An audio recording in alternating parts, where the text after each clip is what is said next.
Things seem to be going from bad to worse in Canada's troubled housing industry.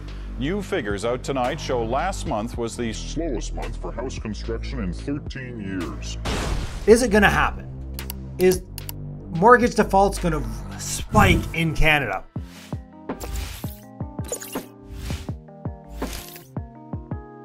Hey everyone, welcome back to the Mark Loeffler Experience. Today, what has happened in the last year? Obviously, people who bought a year ago, they have, they've lost 30 to 35, they've lost 1/3 the value of their home in Ontario, at least Southwestern Ontario, which is the biggest real estate market, is the biggest mortgage market.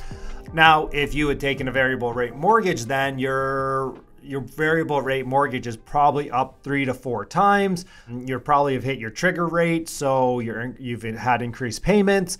Now, if you obviously are on a fixed income, then this can obviously hurt a lot. What are you going to prioritize?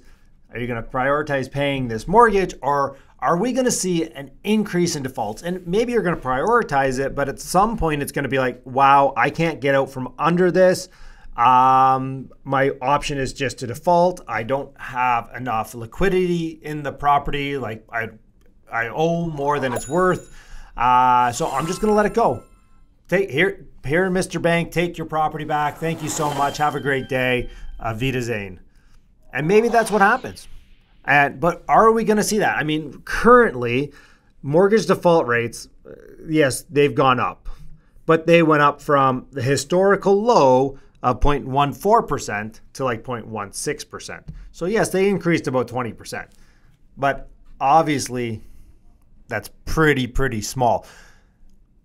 You know, experts do say, though, that these interest rate effects won't come into fully play into 8 to 12 months.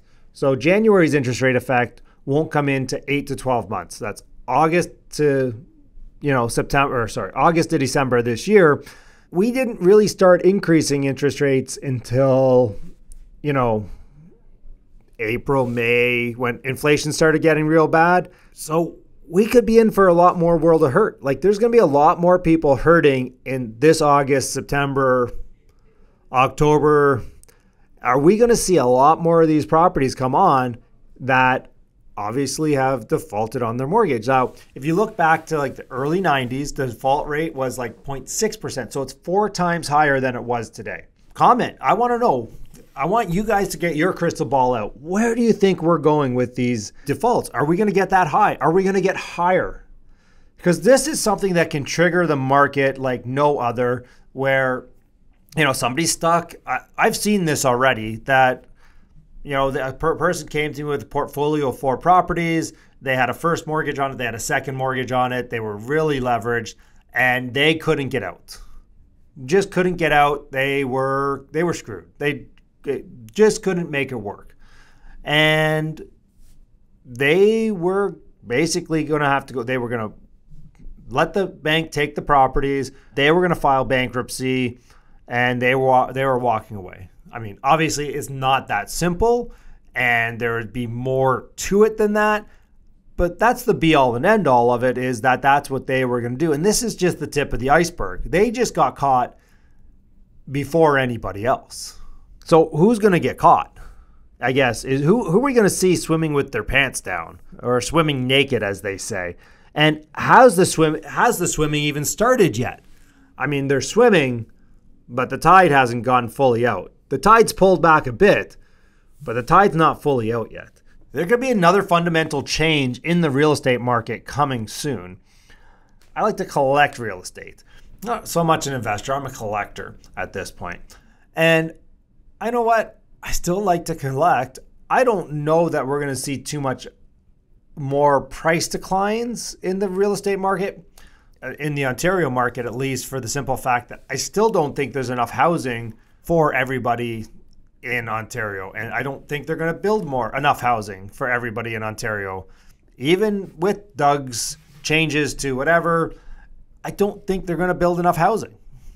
That's my basic premise, that Ontario will not build enough housing.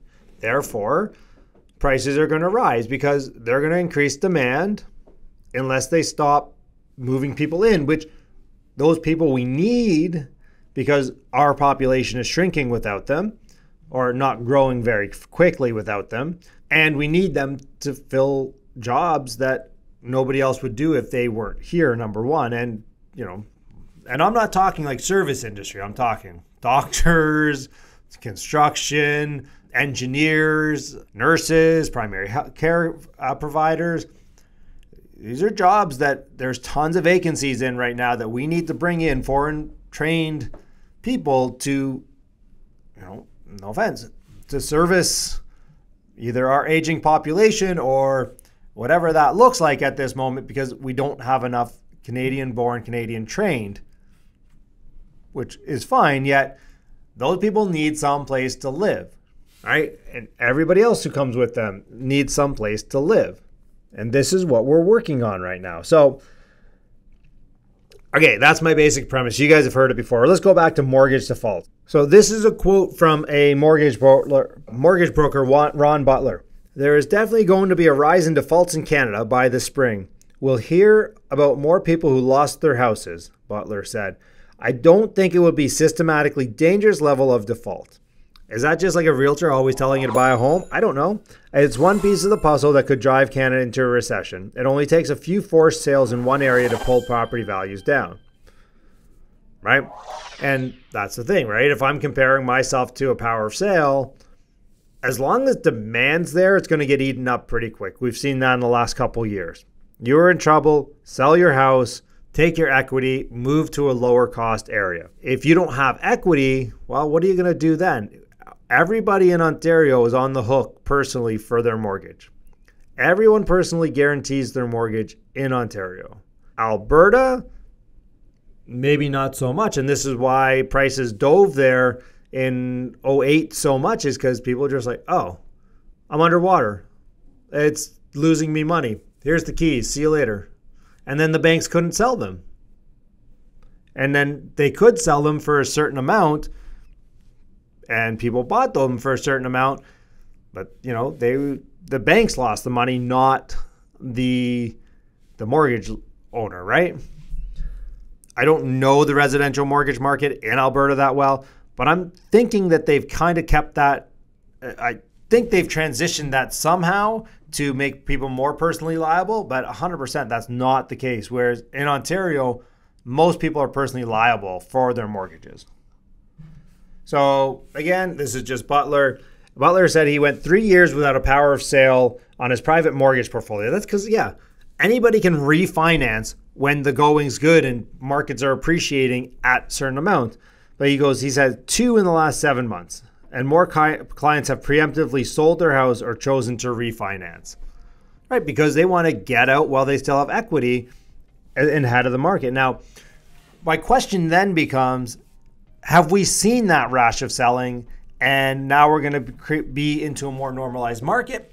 Or do you guys think, again, that we're going to see more of that selling that's going to bring downward pressure onto the market? Because those people have to sell. It's not like, it'd be nice if we sold.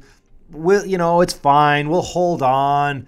No, they have to sell. If they don't sell, they're in way more hot water than if they hold out and get another $50,000 for that house. They'd rather be like, okay, let's take the quick sale. Let's get it done and let's move on and save my credit rating. I don't want to go bankrupt. I make everybody whole and I walk away.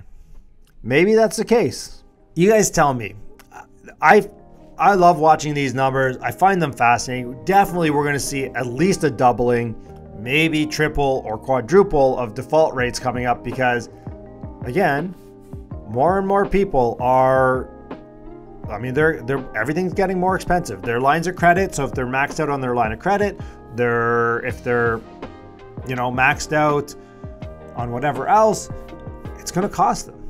And if it's going to cost them, you can bet that they're going to not pay something else or not do something else.